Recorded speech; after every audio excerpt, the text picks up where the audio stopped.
Good morning. How are you all doing today? Welcome back to my channel, and today we're going to go through some new movements, what we call wave unload in the animal flow world.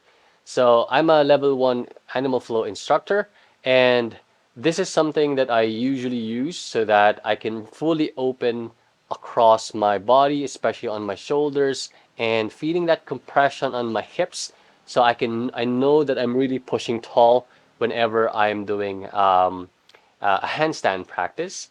And it also stretches the hamstrings, the calves, the toes. So whenever we're also kicking up to a handstand, it's a very good drill to um, drill that movement pattern down before we start. All right. So if you're not familiar with Animal Flow, you can check their page out. But for today, I'm gonna go through some minimal coaching points on it, as I'm not really allowed to teach it online. All right. So there are four positions that we're going to focus on in this movement pattern called the wave unload, and that's first the loaded beast, which is this. And then we have what we call the high peak or the high hip position. And we have the forward shoulder lean, which is this. And then we have the bottom part where we open the posterior chain or the backside, almost like we're doing a back bend position. All right. So as we go along, I'm going to try to give you coaching points on how it should feel, how you can find your body positioning as we go through each of this drill. All right. So first is our loaded beast. We find ourselves on a tabletop or something we call a quadrupedal position. Maybe in our animal flow world, we call it baby beast. Shoulder distance apart. Make sure your elbows are straight, elbows are locked, and we're protracting the shoulders so we can lift up the knees, and we're now on our 4 points of support. All we need to do is sit on our ankles. Yeah. So there's some much contact on our thighs and our calves. So we're really pushing back, but we don't want to open up the knees here. We don't want to shift all our weight towards our legs. Instead, we want to stay low and then drive, sliding or walking the hands down.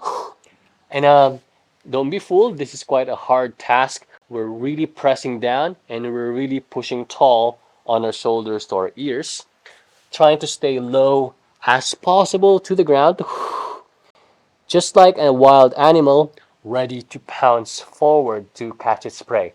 All right?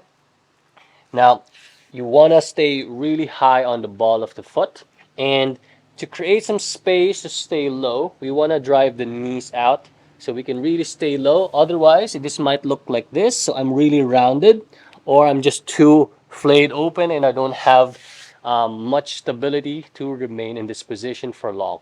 All right? You might want to you want to find your strongest position in this drill. And if you feel like something is tight, something is limiting you, it's a good way or a good information to look into or dive deeper into, especially on the overhead arm position. Most of us might have some lat tightness, or maybe our hips might be tight, maybe your toes might be tight. These are all for exploration for another video. All right, so we're going to go towards our loaded beast position. And we don't want to look up. We don't want to tuck the neck also. We want to keep a neutral position where our eyes are still looking forward through the eyebrows. And then from here, we're going to push, extending the knee. And notice how I also rotate my toes. And knees are straight. My heels are high off the ground. And I'm pushing tall on my shoulders, keeping a neutral neck position. Again, I'm not looking up. I'm not looking down.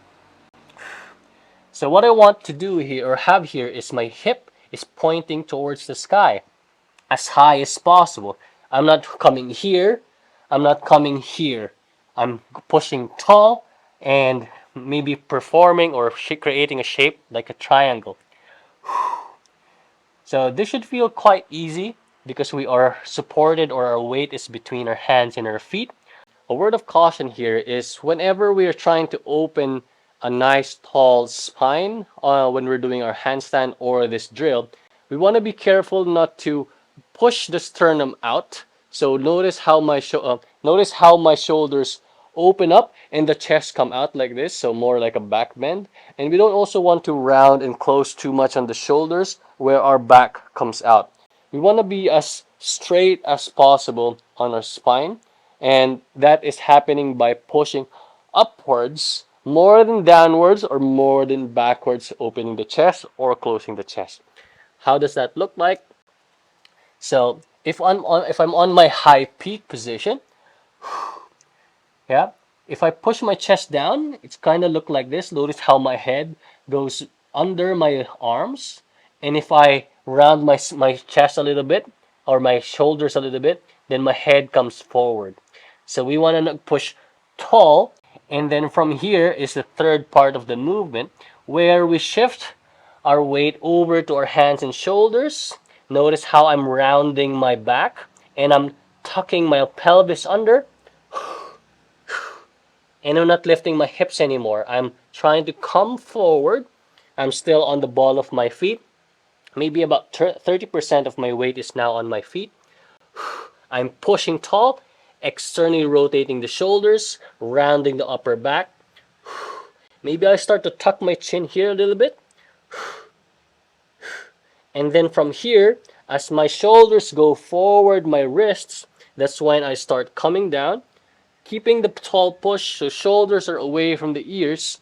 My hips come down. I'm squeezing my glutes, and I'm not dropping my knees. I'm still high on my toes. Notice I'm not sinking on my shoulders. I'm pushing tall, looking straight forward. Maybe if you're more flexible, mobile, you can go look up and keeping this nice tall push. And notice my breath is getting stuck already because it's quite a challenging experience.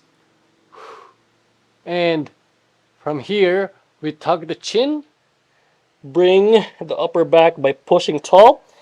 And notice my spine is segmenting to come back to the high peak position, and then lower back down to our loaded beast position.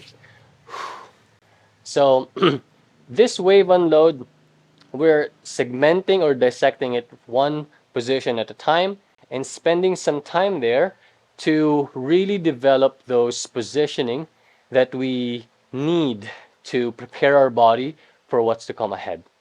All right, so that's it for this video or tutorial. I'll see you on the next one. Peace, guys.